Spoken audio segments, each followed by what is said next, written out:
दोस्तों अमेरिका और इंडिया के बीच 7 समंदर का फासला है और शायद इसीलिए अमेरिका और इंडिया दोनों ही देशों का कल्चर और लाइफस्टाइल भी एक दूसरे से बिल्कुल ही अलग है। लेकिन क्या आप जानते हैं कल्चर और लाइफस्टाइल के अलावा भी अमेरिका और इंडिया के घरों में भी एक दूसरे से काफी ज्यादा फर्क होता है और ये फर्क इतना ज्यादा होता है कि इसे जान के सच में आप भी हैरान हो जाएंगे। तो आइए जानते हैं कि अमेरिकन और इंडियन घरों में ऐसे क्या शॉकिंग डिफरेंसेस होते हैं, तो वीडियो को एंड तक जरूर देखना। Number 10, electricity switch boards. दोस्तों आज के हाईटेक जमाने में इलेक्ट्रिसिटी तो हर जगह ही है, चाहे वो अमेरिका जैसी डेवलप्ड कंट्री हो या इंडिया जैसी डेवलपिंग कंट्री या कोई छोटा सा गांव हो। लेकिन क्या आपको पता है जिन स्विच बोर्ड से हम इस इलेक्ट्रिसिटी का इस्तेमाल करते हैं वो अमेरिका और इंडिया में बहुत ही अलग होते हैं। दोस्तों अमेरिका में स्विचेस के साथ कभी भी ऑन ऑफ का बटन नहीं दिया जाता है और तो और यहाँ पर स्विचेस की शेप भी कुछ इस तरह की होती है ताकि ऐसी शेप होने की वजह से बच्चे इसमें खेल खेल में उंगली वगैरह ना डाल पाए। मतलब मोस्टली अमेरिकन घरों में बटन्स कम, स्विचेस ही ज्यादा दिखेंगे क्योंकि वहाँ बस लाइट्स या फैन के लिए ही सिंगल बटन लगे हुए होते हैं। वहीं इंडिया में हर स्विच के साथ ऑन ऑफ का बटन मिलता है। इंडिया के घरों में आमतौर पर एक कमरे में सिर्फ 1 या 2 ही स्विचेस लगाए जाते हैं, वहीं अमेरिका में हर एक रूम के अंदर लगभग 5 से 6 स्विचेस लगे होते हैं।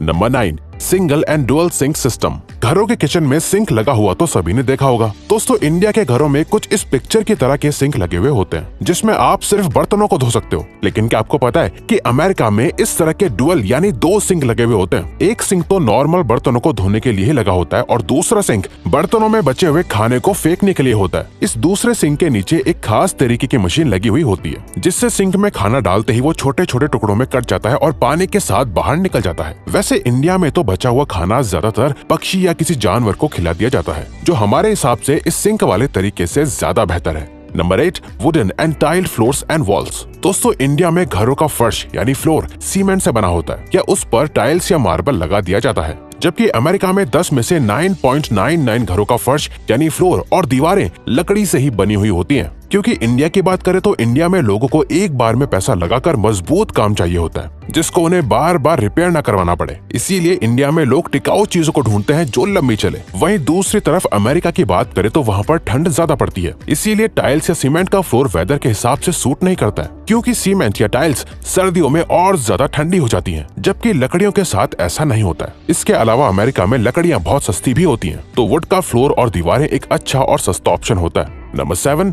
Terrace and sloped roof. India में जब तक घरों के ऊपर क्रिकेट खेलने, गर्मियों में रात को सोने और सर्दियों में धूप की गर्माहट लेने के लिए जगह न मिले तब तक इंडियंस को सुकून नहीं मिलता। भले ही जगह कितनी भी छोटी क्यों ना हो लेकिन छत हर घर के ऊपर होती ही है। लेकिन दोस्तों क्या आप जानते हैं अमेरिका में ज्यादातर घरों में छत होती ही नहीं है। बहुत ही कम घर ऐसे होते हैं जिनमें टेरेस यानी छत बनाई जाती है। इवन अमेरिका में ज्यादातर घरों की छत को इस तरह के स्लोप के साथ बनाया जाता है। दरअसल दोस्तों छतों को ऐसा बनाने के पीछे भी खास पर्पस और रीजन होता है। अब क्योंकि इंडिया में कुछ पहाड़ी एरियाज में ही बर्फ पड़ती है, लेकिन अमेरिका के ऑलमोस्ट ज्यादातर एरियाज में हर साल 4 से 5 महीनों तक भारी बर्फबारी यानी स्नोफॉल होती है। और अगर ऐसे इलाके में फ्लैट टेरेस बनाए जाएंगे तो बर्फ घरों के ऊपर ही जमा होना शुरू हो जाएगी जिससे घर के ढहकर गिर जाने का डर रहता है। और अमेरिका में घरों पर इस तरह का स्लोप और झुकाव होने की वजह से बर्फ छत पर जमा नहीं होती और नीचे गिरती रहती है। इंडिया में भी जहाँ बर्फ ज्यादा पड़ती है वहाँ ऐसे ही स्लोप बनाए जाते हैं। और नंबर 6, एयर कंडीशनिंग सिस्टम। दोस्तों इंडिया में सिर्फ 5% घरों के अंदर ही एसी लगा हुआ है, जबकि अमेरिका में लगभग 90% घरों में एसी लगा हुआ होता है। लेकिन ये फर्क सिर्फ परसेंटेज का ही नहीं है। इंडिया और अमेरिका में लगाए जाने वाले एसीज के बीच भी बहुत अंतर होता है। आपने इंडिया में ये 2 तरह के एसीज देखे होंगे, वो भी इंडिया के घरों में सिर्फ एक एसी एक ही कमरे में लगाया जाता है जिससे केवल सिर्फ वही कमरा ठंडा रहता है जहाँ एसी लगा होता है। लेकिन अमेरिका में एसी का सिस्टम बिल्कुल अलग होता है। अमेरिका में घरों के अंदर सेंट्रलाइज्ड एसी सिस्टम लगाया जाता है और घरों के हर एक कमरे में छोटी छोटी वेंटिलेशन खिड़कियां बनाई जाती हैं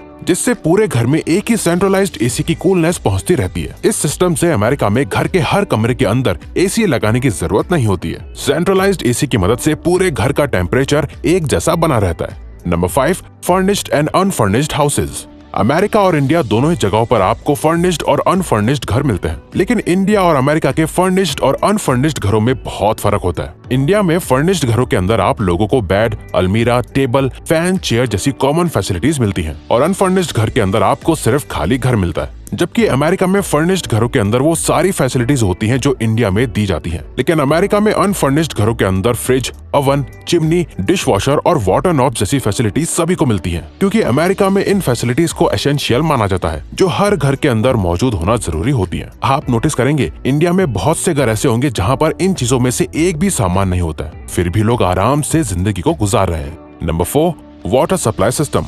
दोस्तों, इंडिया और अमेरिका के वाटर सप्लाई सिस्टम में भी बहुत फर्क होता है। इंडिया में जैसा कि आप जानते हैं कि टाइम के हिसाब से पानी आता है, मतलब पानी एक पर्टिकुलर वक्त पर आता है जिसे आप टैंक्स, बाल्टी या कैंस के अंदर स्टोर कर लेते हैं और कुछ घंटों बाद पानी चला जाता है। इंडिया में ये रूटीन डेली ऐसे ही चलता रहता है, जबकि अमेरिका में वाटर सप्लाई सिस्टम इससे बिल्कुल अलग होता है। अमेरिका में पानी सेंट्रलाइज्ड सिस्टम से आता है, यानी वहाँ पर पानी आने का कोई वक्त नहीं होता है। अमेरिका में पानी 24 घंटे 7 दिन आता रहता है। बस अमेरिकन लोगों को अपने इस्तेमाल के हिसाब से पानी का बिल पे करना होता है। इसके अलावा अमेरिका में पानी के लिए हमेशा टैप के साथ 2 नॉब्स होते हैं, एक ठंडे पानी के लिए और गर्म पानी के लिए। सेंट्रलाइज्ड गीजर की मदद से पूरे घर में ठंडा और गर्म पानी ऑटोमेटिकली आता रहता है।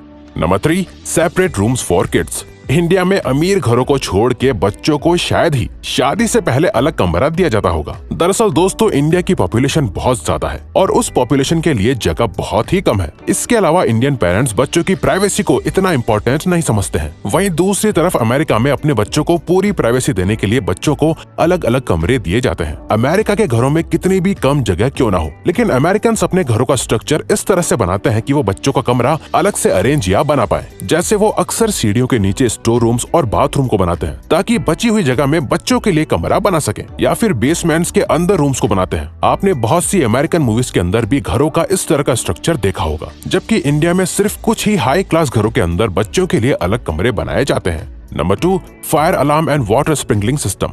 इंडिया के बहुत ही कम घरों में फायर अलार्म लगा हुआ होता है और वाटर स्प्रिंकलिंग सिस्टम तो बस कुछ ही बड़ी बड़ी कंपनीज और हाई क्लास लोगों के घरों में होता है, जबकि अमेरिका में 99% घरों के अंदर फायर अलार्म और वाटर स्प्रिंकलिंग सिस्टम लगा हुआ होता है। असल में जैसे हमने आपको पहले बताया कि अमेरिका में ज्यादातर घर लकड़ी से बनाए जाते हैं, इसलिए आग लगने का खतरा बढ़ जाता है, जिसे अवॉइड करने के लिए फायर अलार्म और वाटर स्प्रिंकलिंग सिस्टम को अमेरिका में बहुत जरूरी समझा जाता है। Number 1, multi storey buildings and double storey bungalows. India का तो आप लोगों को पता ही है, यहाँ पर ज्यादातर लोग मल्टी स्टोरी बिल्डिंग्स के फ्लैट्स में रहते हैं। लेकिन अगर अमेरिका की बात करें तो वहाँ ऐसी मल्टी स्टोरी बिल्डिंग्स के फ्लैट्स में बहुत कम ही लोग रहते हैं। बल्कि आपने तो अमेरिकन हॉलीवुड फिल्मों में देखा ही होगा, उनके घर सिंगल ग्राउंड फ्लोर या ज्यादा से ज्यादा 2 फ्लोर तक ही होते हैं। अमेरिका में ज्यादातर लोग छोटे छोटे बंगलौज जैसी डिजाइन वाले घरों में रहते हैं। दरअसल दोस्तों, अमेरिकन और इंडियन घरों के बीच का ये फर्क पॉपुलेशन की वजह से भी होता है। अब क्योंकि इंडिया की पॉपुलेशन पूरी दुनिया में दूसरे नंबर पर आती है, जबकि अमेरिका की पॉपुलेशन इंडिया के मुकाबले बहुत ही कम है। इसी तरह से अमेरिका का लैंड एरिया इंडिया के लैंड एरिया से कई गुना ज्यादा बड़ा भी है। इसीलिए इंडिया में ज्यादा पॉपुलेशन को एडजस्ट करने के लिए मल्टी स्टोरी बिल्डिंग्स बनाई जाती हैं और अमेरिका में लोग सिंगल फ्लोर वाले घर या छोटे छोटे बंगलौज में रहते हैं। अमेरिका में बड़ी बड़ी बिल्डिंग्स आपको ज्यादातर सिर्फ न्यूयॉर्क या लॉस एंजलिस जैसी ज्यादा पॉपुलेशन वाली सिटीज में ही दिख सकती हैं।